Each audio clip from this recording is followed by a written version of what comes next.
ശ്രീ റെജി ലൂക്കോസ്, സാധാരണഗതിയിൽ ഗുരുതരമായ പരാമർശങ്ങൾ ഉണ്ടാകുമ്പോൾ പ്രതികരണം വരേണ്ടതാണ്. എന്തുകൊണ്ടാണ് മുഖ്യമന്ത്രി അല്ലെങ്കിൽ സർക്കാർ ഈ വിഷയത്തിൽ ഒരു പ്രതികരണവും നടത്താത്തത്?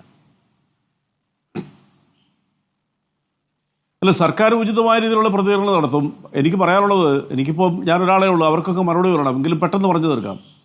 ബഹുമാനപ്പെട്ട PV അൻവർ ഉന്നയിച്ച ഏറ്റവും അതിഗുരുതരമായൊരു ആരോപണം ആ സമയത്ത് കേരളത്തിലെ മുസ്ലിം സമൂഹം തിങ്ങിപ്പാർക്കുന്നത്, ഏറ്റവും കൂടുതൽ മുസ്ലിം സമൂഹം ഭൂരിപക്ഷമുള്ള ജില്ലയായ മലപ്പുറം ജില്ലയെ മലപ്പുറം ഒരു ക്രിമിനൽ ജില്ലയായി ഏറ്റവും കൂടുതൽ കേസുകൾ ചാർജ് ചെയ്യുന്നു സുജിത് ദാസും MR അജിത് കുമാറും. അതിലൂടെ ദേശവ്യാപകമായിട്ട് തന്നെ ഈ ജില്ലയെ ഒരു തീവ്രവാദ ജില്ല അല്ലെങ്കിൽ കുറ്റവാളികളുടെ ജില്ലയായിട്ട് ചിത്രീകരിക്കാൻ പറ്റണമെന്നുള്ളതായിരുന്നു അദ്ദേഹത്തിൻ്റെ ഏറ്റവും ഗുരുതരമായ ആരോപണം. ആ ആരോപണത്തിന് ശേഷം ആ ആരോപണത്തെക്കുറിച്ചുള്ള വിവരാവകാശ രേഖ പുറത്തു വന്നപ്പോൾ ഇദ്ദേഹത്തിൻ്റെ ആരോപണം പർപ്പസ് ആയിരുന്നു എന്ന് പറഞ്ഞാൽ മനസ്സിലായി. കാരണം എന്തുകൊണ്ടാ, കേരളത്തിൽ ഏറ്റവും കൂടുതൽ കേസുകൾ റിപ്പോർട്ട് ചെയ്യുന്നതും രജിസ്റ്റർ ചെയ്യുന്നതും തിരുവനന്തപുരം ജില്ലയിലാണ്, 1,26,000. മലപ്പുറം ജില്ല 9ാം സ്ഥാനത്ത് മാത്രമേ ഉണ്ടായിരുന്നുള്ളൂ. ഒന്ന്. രണ്ടാമതായിട്ട് അദ്ദേഹം കൊണ്ടുവന്ന ഒരു ആരോപണത്തിനും അദ്ദേഹത്തിനൊരു തെളിവ് ഹാജരാക്കാൻ പറ്റിയിട്ടില്ല.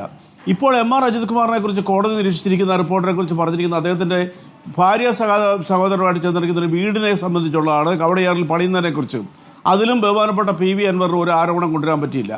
ഇവിടെ ഞാൻ മറുപടി പറയാൻ ഒത്തിരി ഉണ്ടെങ്കിലും എൻ്റെ സുഹൃത്ത് ഷിബു മീരാനും കൂടെ ഒരു മറുപടി പറഞ്ഞിട്ട് ഞാൻ ചോദ്യത്തിലേക്ക് വരാം. അദ്ദേഹം പറഞ്ഞു CPM-ഉം മുഖ്യമന്ത്രിയും സംഘപരിവാറിന് വിധേയരാണ്, നാണക്കേടിൻ്റെ അധ്യായമാണ് രചിച്ചുകൊണ്ടിരിക്കുന്നത്, അതുകൊണ്ട് ഭയന്നിട്ടാണെന്നൊക്കെ അദ്ദേഹം പല കാര്യങ്ങളും പറഞ്ഞു. എനിക്ക് അദ്ദേഹത്തിനോട് ചോദിക്കാനുള്ള കാര്യം, അങ്ങയുടെ പാർട്ടിയുടെ നേതൃത്വം ഈ നിമിഷമായിട്ട് ഈ വിഷയത്തെക്കുറിച്ച് സംസാരിച്ചിട്ടില്ലെന്ന് മാത്രമല്ല, കഴിഞ്ഞ 7-8 ദിവസമായിട്ട് മുസ്ലിം ലീഗിൻ്റെ നേതാക്കന്മാർ കേരളത്തിലെ മാധ്യമങ്ങളെ കാണാറില്ല. അതിൻ്റെ കാരണത്തെക്കുറിച്ച് ഞാൻ വിശദീകരിക്കുന്നില്ല, അത് കേരളത്തിലെ ജനങ്ങൾക്ക് മുഴുവൻ അറിയാം. ഓരോ ദിവസവും നിങ്ങളെക്കുറിച്ച് പുറത്തു വരുന്നത്.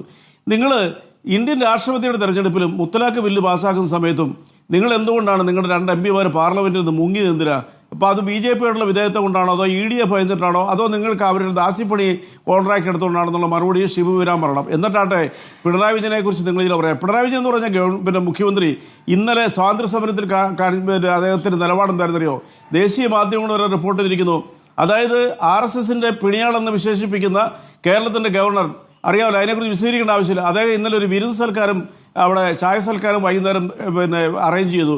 കേരളത്തിലെ മുഖ്യമന്ത്രി ഉൾപ്പെടെ സകല മന്ത്രിമാരെയും സകല ആളുകളെയും പ്രതിപക്ഷ നേതാക്കളെ എല്ലാം വിളിച്ചപ്പോൾ കേരളത്തിലെ മുഖ്യമന്ത്രി ഔദ്യോഗികമായിട്ട് തന്നെ അറിയിച്ചു, ഞാൻ പങ്കെടുക്കുന്നില്ല, തീരുമാനമെടുത്തു. ഒറ്റ CPM നേതാവ് പരിപാടിയും പങ്കെടുത്തില്ല. അങ്ങനെ എന്തെങ്കിലും വിധേയത്തെ ഇവരോട് ഉണ്ടെന്നുണ്ടെങ്കിൽ നല്ലൊരു കോംപ്രമൈസിനുള്ള സമയമാണെന്ന് നിങ്ങൾ തന്നെ വർണ്ണിച്ചു പറഞ്ഞല്ലോ. എന്തുകൊണ്ടാണ് ആ മുഖ്യമന്ത്രി പോകാതിരുന്നത്? ആ മുഖ്യമന്ത്രി തൻ്റെ ഇടം കാണിച്ചിട്ടില്ലേ?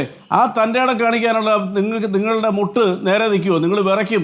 ആ വിറയ്ക്കുന്നതിന്റെ അനുഭവങ്ങൾ ഒരുപാട് കേരളം കണ്ടിട്ടുണ്ട്, പ്രത്യേകിച്ച് മുസ്ലിം ലീഗ്. ഇപ്പോൾ നിങ്ങളുടെ പാർട്ടി നേതാക്കന്മാർ എന്തുകൊണ്ടാണ് ഈ കോടതി? ഞാനൊന്ന് മറുപടി പറയട്ടെ, എന്നോട് അധികം ചോദിച്ചില്ലല്ലോ. എന്തുകൊണ്ടാണ് കേരളത്തിന്റെ പ്രതിപക്ഷ നേതാവായിരുന്ന ഇപ്പോഴത്തെ, ഞാനൊന്ന് പുറത്തിരിക്കട്ടെ, എനിക്ക് സമയം തരണ്ടേ? എന്തുകൊണ്ടാണ് കംപ്ലീറ്റ് ചെയ്യട്ടെ, എനിക്കൊരു സമയം തരാതെ ഞാൻ ചോദിക്കട്ടെ. പ്രതിപക്ഷ നേതാവല്ലോ, ഇന്ത്യ കണ്ടിട്ടുള്ള ഏറ്റവും കൂടുതൽ ആരോപണങ്ങൾ ഉന്നയിച്ചിട്ടുള്ള റെക്കോർഡിട്ടുള്ള പ്രതിപക്ഷ നേതാവായിരുന്ന രമേശ് ചെന്നിത്തല ഇന്ന് ആഭ്യന്തര വകുപ്പ് ഒഴിയണമെന്ന് അഴകുഴപ്പത്തിന് മറുപടി പറഞ്ഞു. വേറെ ആരും ഒന്നും കണ്ടില്ല. പിന്നെ സണ്ണി ജോസഫ് സാറ് കാര്യമായ ഒരു പത്രസമ്മേളനം നടത്തി. അല്ല, ഇന്ത്യയിൽ ഏറ്റവും കൂടുതൽ വ്യാജ അഴിമതി ആരോപണങ്ങൾ ഉന്നയിച്ചിട്ടുള്ള ഒരു പ്രതിപക്ഷ നേതാവാണ് രമേശ് ചെന്നിത്തല. കഴിഞ്ഞ 2016 മുതൽ 2021 വരെ. അതാ ഞാൻ പറഞ്ഞത്.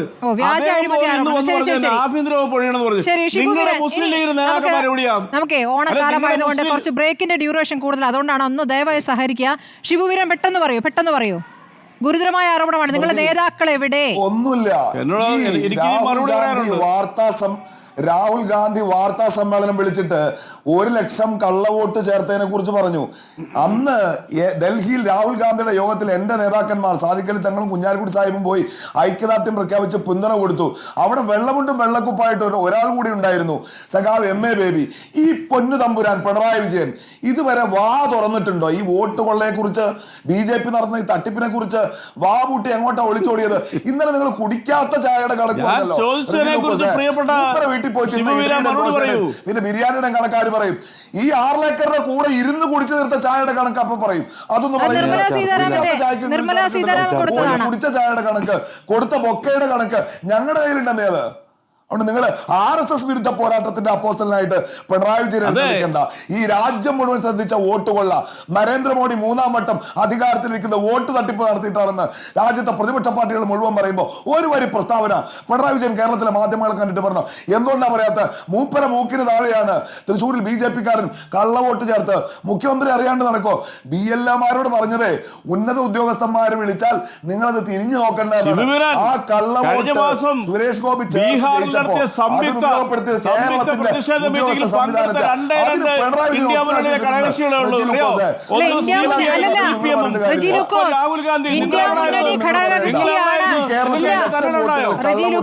CPM-ൽ നിന്ന് ജോൺ ബ്രിട്ടാസ് അടക്കമുള്ള നേതാക്കളൊക്കെ ഉണ്ട്. തർക്കമില്ല. മുഖ്യമന്ത്രി എവിടെയെന്നാണ് ചോദ്യം? മുഖ്യമന്ത്രി പരാമർശം എവിടെയെന്നാണ് ചോദ്യം? അതല്ലേ പറഞ്ഞേ. എന്ത്? അല്ല, കേരളത്തിലെ പാർട്ടിയുടെ ദേശീയ ജനറൽ സെക്രട്ടറിയും ഞങ്ങളുടെ MP-മാർ ഉൾപ്പെടെയുള്ളവർ മുഖ്യമന്ത്രി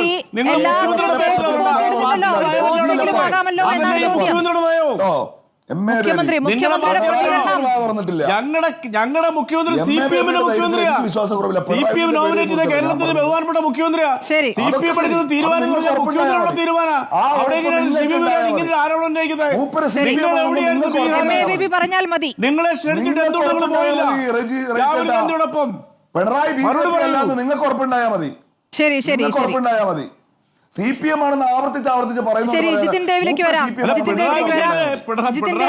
ഇടവേളയ്ക്ക് ശേഷം നിങ്ങൾ എവിടെ വരാം.